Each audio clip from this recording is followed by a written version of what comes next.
نبی کریم رؤوف الرحیم صلی اللہ تعالی علیہ وآلہ وسلم کے ذات مبارکہ پر درود پاک پڑھنے کے بے شمار فضائل ہیں۔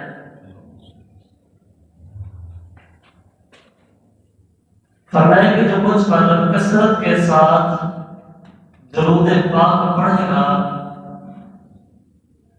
وہ قیامت کی وحشتوں اور قبر کی دہشتوں میں اس کو کوئی خوف نہیں ہوگا۔ سبحان اللہ۔ یعنی جو کثرت کے ساتھ درود پاک پڑھتا ہے نہ تو اس کو قیامت کے دن بھی خوف ہوگا، نہ قبر میں جانے کے بعد قبر کے اندھیرے کا خوف ہوگا، نہ اس کو حساب کتاب کا خوف ہوگا، نہ ہی کسی اور چیز سے اس کو خوف ہوگا۔ سبحان اللہ۔ عمل تو کثر ہے لیکن نبی کریم رؤوف الرحیم صلی اللہ تعالی علیہ وسلم نے کثرت کے ساتھ درود پاک پڑھنے والے کے لیے اتنی بڑی فضیلت ارشاد فرما دی۔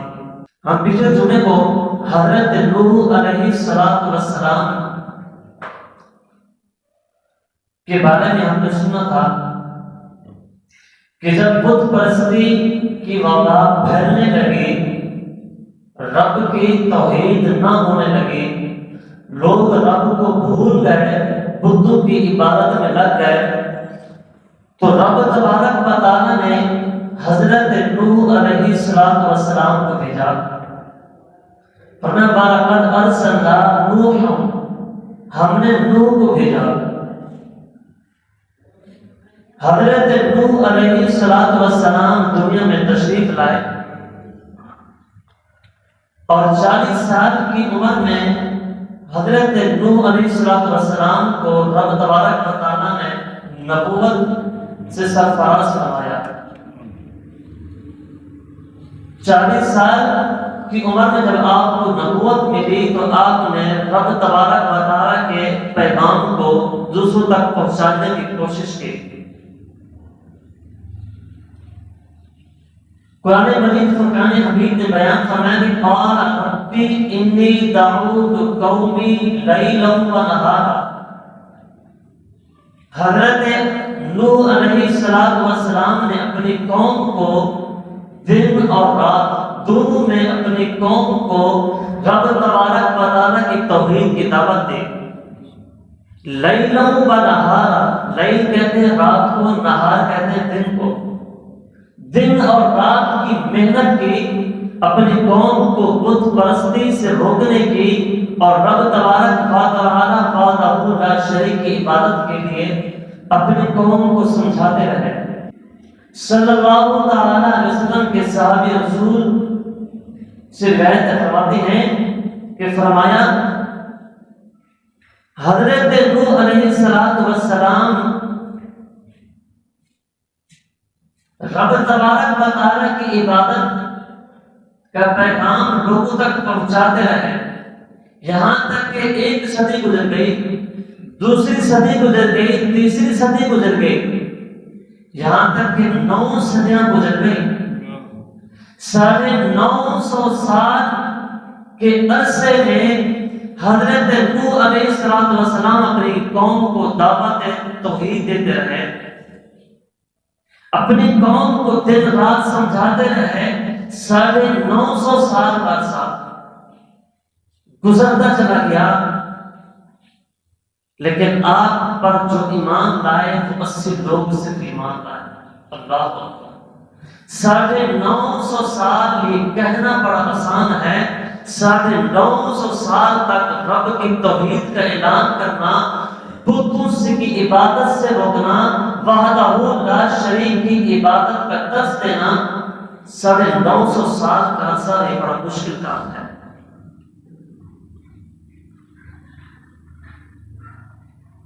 اور قرآن فرماتا ہے کہ لیلا و نہار، دن رات محنت کی، لیکن نوح علیہ السلام تھکے نہیں۔ یہ نہیں کہا کہ مجھے 1 ہفتہ گزر گیا، مہینہ گزر گیا، سال گزر گیا، 100 سال گزر گیا، لوگ ایمان نہیں لا رہے تو یہ جانے رب تبارک و تعالیٰ جانے، لیکن نہیں، اپنی قوم کو صرف عذاب الہی سے بچانے کے لیے اپنی قوم کو رب تبارک و تعالیٰ کا پیغام پہنچاتے رہے۔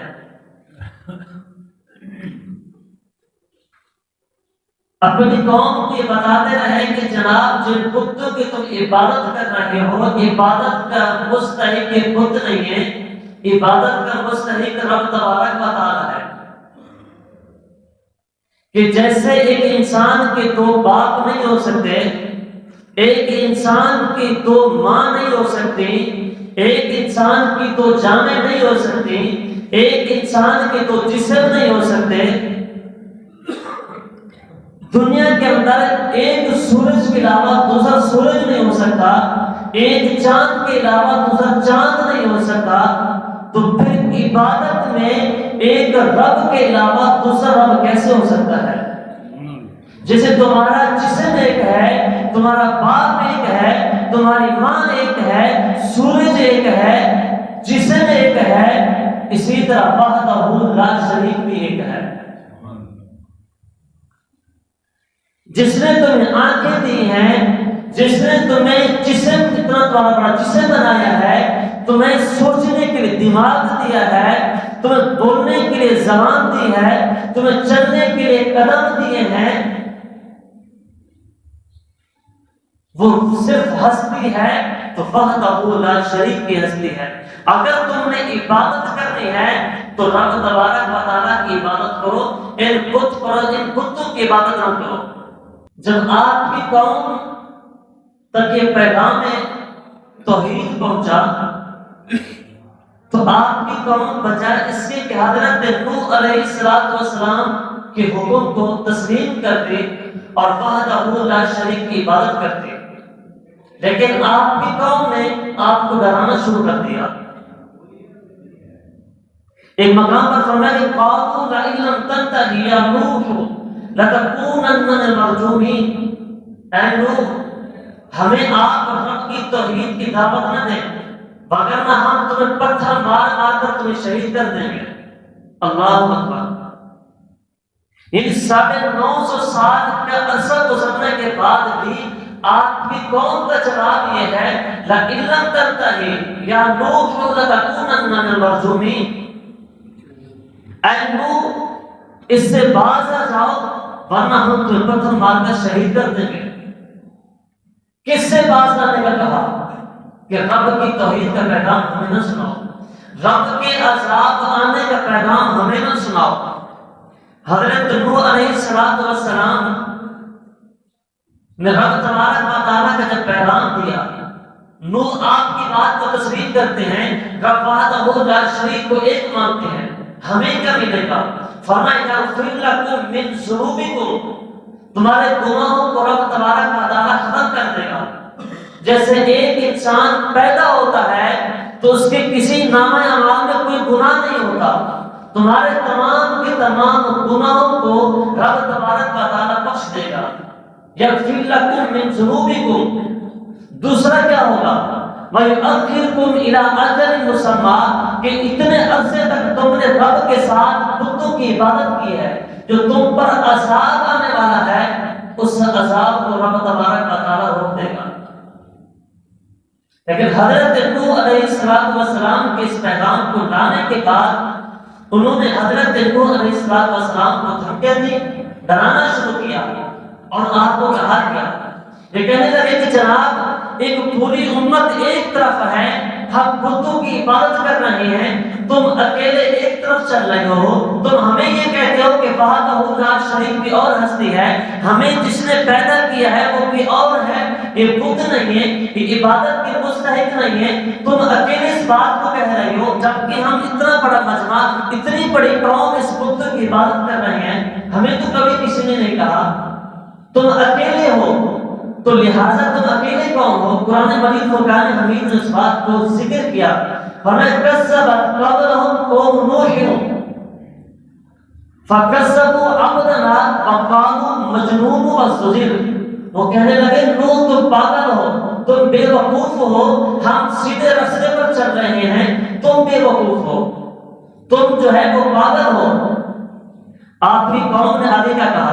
آپ کی قوم آپس میں مشورہ کرنے لگی جناب یہ شخص بے وقوف ہے، معاذ اللہ یہ پاگل ہے، جب اس کا پاگل پن ختم ہو جائے گا تو یہ خود ہی سمجھ جائے گا کہ میں کیا کہہ رہا تھا۔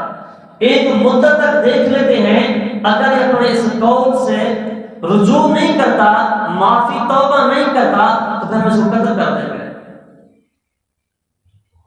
950 سال کے عرصے میں چاہیے تو یہ تھا کہ حضرت نوح علیہ السلام کی بات پر غور تو کرتے کہ بھی ایسی ہستی تو ہے جو آسمانوں کو بنائے ہوئے ہیں بغیر ستون کے، جو پانی پر زمین کو بچھائے ہوئے ہیں، جو ہمارے چلنے پھرنے کے اتنے بڑے جسم کو بنائے ہوئے ہیں، جو مارتی بھی ہے زندہ بھی کرتی ہے، جس کے ایک حکم میں سورج نکلتا بھی ہے، غروب بھی ہوتا ہے، دن بھی ہوتا ہے، رات بھی ہوتا ہے، ہر چیز اپنے وقت پر نکل رہی ہے، طلوع ہو رہی ہے، غروب ہو رہی ہے، وہ ایک ایسی ہستی تو ہے۔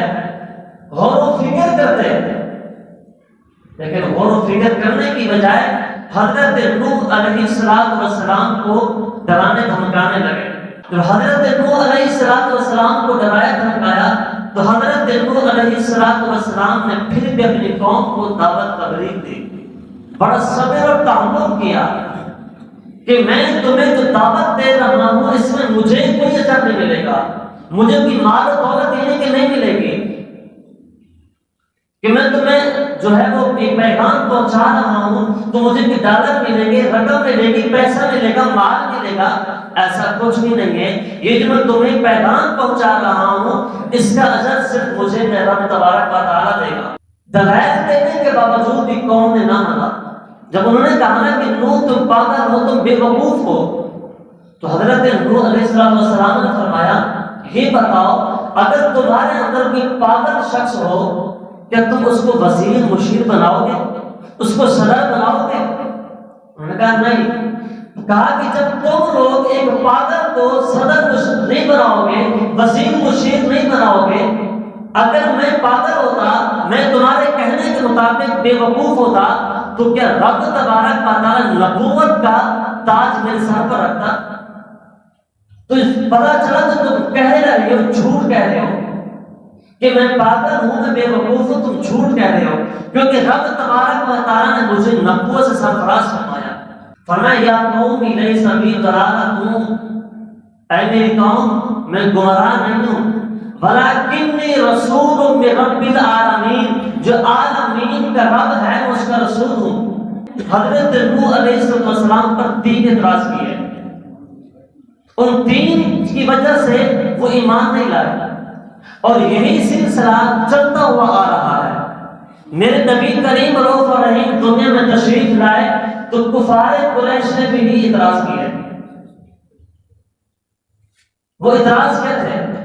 پہلا اعتراض یہ تھا کہ جناب ما نرا کا، اس کو قرآن مجید فرقان حمید نے اس کو نقل کیا، فرمایا ما نرا کا الا بشرا مثلنا، اے تو تم ہمیں رب وحدہ لا شریک کی عبادت کی دعوت دے رہے ہو کہ ہم اس کی عبادت کریں، ہم بتوں کو چھوڑ دیں، لیکن ما نرا کا الا بشرا مثلنا، تم تو ہماری طرح ہو، چلتے پھرتے بشر ہو، جب تم ہماری طرح ہو تو ہم کیسے تسلیم کر لیں کہ رب وحدہ لا شریک ہے، ان بتوں کی عبادت میں اس رب کی عبادت کرنی چاہیے، تم تو ہماری طرح ایک آدمی ہو۔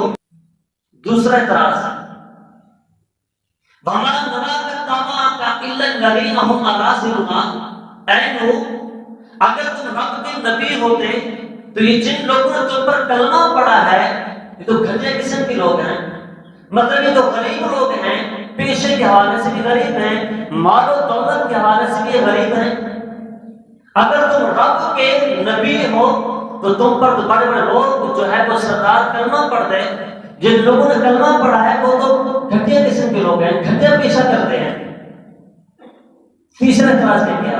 فرمایا وَمَا نَرَا لَكُمْ عَلَيْنَا مِنْ فَضْلٍ بَلْ نَظُنُّكُمْ كَاذِبِينَ، تمہیں ہم پر کوئی فضیلت بھی نہیں ہے کہ تمہارے پاس کوئی مال و دولت ہو، تمہارے پاس کوئی خزانے ہوں سونے کے، جوہرات چاندی کے خزانے ہوں، لیکن وہ بھی تم ہم پر فضیلت نہیں رکھتے، ہم سے بھی تمہارے پاس مال کم ہے، ہم زیادہ ہیں تم نے مال میں، بل نظنکم کاذبین، تاکہ تم جھوٹ بولتے ہو، تم رب کے نبی نہیں ہو۔ یہ قوم کی 3 اعتراض قوم نے حضرت نوح علیہ السلام پر قائم کیے۔ نوح علیہ السلام کو کہنے لگے کہ جناب یہ جو جن لوگوں نے کلمہ پڑھا یہ غریب لوگ ہیں، یہ غریب قسم کے لوگ ہیں، گھنٹے پیش والے ہیں، آپ ان کو یہاں سے بھگا دیں، ہم آپ پر ایمان لے آئیں گے۔ حضرت نوح علیہ السلام نے فرمایا کہ میں آپ کی بات کو تسلیم کر لوں، میں ان لوگوں کو جنہوں نے جبکہ شریعت کا حکم زہر پر لگتا ہے، جنہوں نے کلمہ پڑھ لیا لا الہ الا اللہ نور رسول اللہ، جنہوں نے کلمہ پڑھ لیا، میں ان کو کیسے یہاں سے ہٹا دوں؟ اگر بے فرض میں یہاں سے ہٹا دیتا ہوں اور رب تبارک و تعالیٰ کا پھر عذاب آ جاتا ہے تو مجھے بتاؤ مجھے رب کے عذاب سے کون بچائے گا؟ کیا تم مجھے رب کے عذاب سے بچا سکتے ہو؟ فرمایا کہ تم یہ کہتے ہو کہ میں تمہاری طرح کا ایک آدمی ہوں، بشر ہوں، یہ بتاؤ یہ تمہارا اعتراض تب بنتا جب میں دعویٰ کرتا کہ میں رب کا فرشتہ ہوں، پھر تم اعتراض کرتے کہ نوح تم تو ہماری طرح ہو، شادیاں کیوں ہوئی ہیں، ہماری طرح چلتے پھرتے ہو، جب میں نے فرشتہ ہونے کا دعویٰ ہی نہیں کیا تو تمہارے اعتراض کرنے فضول ہے۔ دوسرا تم یہ کہتے ہو کہ ہم پر تمہیں کوئی فضیلت نہیں، مال و دولت نہیں ہے، تو حضرت نوح علیہ السلام نے جواب دیا میں نے دعویٰ بھی نہیں کیا کہ میرے پاس خزانے ہیں، وَلَا أَقُولُ لَكُمْ عِنْدِي خَزَائِنُ اللَّهِ، میں نے دعویٰ بھی نہیں کیا کہ میرے پاس رب کے خزانے ہیں۔ اگر میں دعویٰ کرتا تو پھر تمہارا اعتراض بنتا، جب میں نے دعویٰ ہی نہیں کیا تو تمہارا اعتراض کرنا ہی فضول ہے۔ تیسرا اعتراض کہ جناب گھٹیا لوگوں نے جو ہے آپ پر ایمان لایا، فرمایا میں نے دعویٰ بھی نہیں کیا کہ جو مجھ پر ایمان لائے گا وہ امیر ترین ہوگا، وہ جو ہے وہ سردار ہوں گے، بڑے بڑے محلات میں رہنے والے ہوں گے، میں نے تو اس طرح کوئی دعویٰ بھی نہیں کیا۔ جب میں نے دعویٰ ہی نہیں کیا تو تمہارا اعتراض کرنا ہی فضول ہے۔ فرقان حمید نے بڑے اچھے انداز میں ذکر کیا وَلَا أَقُولُ لَكُمْ عِنْدِي خَزَائِنُ اللَّهِ، میں نے تمہیں کب کہا کہ میرے پاس رب کے خزانے ہیں؟ میں نے تمہیں کب کہا کہ میں غیب کے علم جاننے والا ہوں؟ تو یہ کفار کے اعتراضات۔ حضرت نوح علیہ السلام اپنی قوم کو 950 سال تک دعوت توحید پہنچاتے رہے۔ آپ کی قوم میں سے صرف 80 لوگ مسلمان ہوئے، 950 سال۔ قرآن فرماتا ہے قال ربی انی دعوت قومی لیلا ونہارا، دن رات اس 950 سال کے عرصے میں بھی حضرت نوح نے دن رات محنت کی، دن رات رب کا توحید کا پیغام پہنچایا لوگوں تک، لیکن 80 لوگ مسلمان ہوئے۔ حضرت نوح علیہ السلام کو قوم کہنے لگی نوح بہت گزر گیا ہے، تم جو کہتے ہو نا کہ انی اخاف علیکم عذاب یوم عظیم، میں تم پر خوف کرتا ہوں کہ ایک بڑا عذاب تم پر آنے والا ہے، تم 950 سال سے کہہ رہے ہو کہ تم پر عذاب آئے گا۔ نوح تم نے بہت جھگڑا کر دیا، بہت بحث و مباحثہ کر دیا ہمارے ساتھ، فاتنا بما تعدنا، جاؤ اس عذاب کو لے آؤ، فاتنا بما تعدنا، اس عذاب کو لے آؤ، ان کنت من الصادقین، اگر تم سچے ہو، تم رب کے رسول ہو، تم رب کے نبی ہو، ایک وحدہ لا شریک رب بھی ہے، وہ تو کچھ نہیں کر سکتے، وحدہ لا شریک بہت کچھ کر سکتا ہے، تو بحث و مباحثہ 950 سال تک ہو چکا، فاتنا بما تعدنا، نوح تم جاؤ اس عذاب کو لے آؤ۔ نوح علیہ السلام نے قوم 950 سال کے عرصے کے بعد یہ جواب دیا فاتنا بما تعدنا، جاؤ اس عذاب کو لے کر آؤ جس عذاب کو تم دعویٰ کر رہے ہو، ان کنت من الصادقین، اگر تم اپنے دعوے میں سچے ہو۔ تو حضرت نوح علیہ السلام جب مایوس ہوئے 950 سال کے عرصے کے بعد، تو رب تبارک و تعالیٰ کی بارگاہ میں عرض کی، پھر رب تبارک و تعالیٰ نے حضرت نوح کو کشتی بنانے کا حکم دیا۔ وہ جو عذاب 950 سال تک حضرت نوح کہتے رہے کہ تم پر عذاب آئے گا، اب اس عذاب کی باری آئی، لیکن فرمایا کہ تم ایمان پہلے لے آؤ، اگر تم اس عذاب کو دیکھنے کے بعد ایمان لاؤ گے تو تمہارا ایمان قابل قبول نہیں ہوگا۔ فرعون کو بھی جب موسیٰ علیہ السلام کہتے رہے لیکن فرعون مانا نہیں، جب غرق ہونے لگا تو قال آمنت، اے موسیٰ میں تیرے رب پر ایمان لاتا ہوں، تو رب نے فرمایا موسیٰ سے کہہ دو اس کا ایمان لانا قابل قبول نہیں ہے۔ اب اس کا ایمان لانا کوئی معنی نہیں رکھتا. ایمان پہلے لایا جاتا ہے. ایمان غیب کی چیزوں کو دیکھ کر لایا جاتا ہے. دیکھ کر ایمان جو لایا جاتا ہے وہ ایمان قابل قبول نہیں ہے. اب جب عذاب کو دیکھ لیا کہ آگ برسنے والی ہے, طوفان آنے والا ہے, اب مرنے والا ہوں میں, اب اگر ایمان لاؤ تو ایمان قابل قبول نہیں. تو حضرت نوح علیہ السلام کو رب نے حکم دیا, ٹھیک ہے نوح تم کشتی بناؤ, اور جو جو تم پر ایمان لائے وہ اس کشتی میں آ جائیں گے. انشاءاللہ اس کا درس ہم اگلے جمعے کو سنیں گے کہ حضرت نوح کی قوم پر عذاب کیسے آیا, اور پھر اس چیز کو بنتے ہوئے دیکھتے ہوئے بھی حضرت نوح کی قوم پھر بھی مذاق اڑانے لگے. لیکن ہمیں کیا درس ملتا ہے اس سے؟ 950 سال تک نوح علیہ السلام نے رب کی توحید کا پیغام پہنچایا, تو میں اور آپ 1 گھنٹہ بھی نہیں نکال سکتے.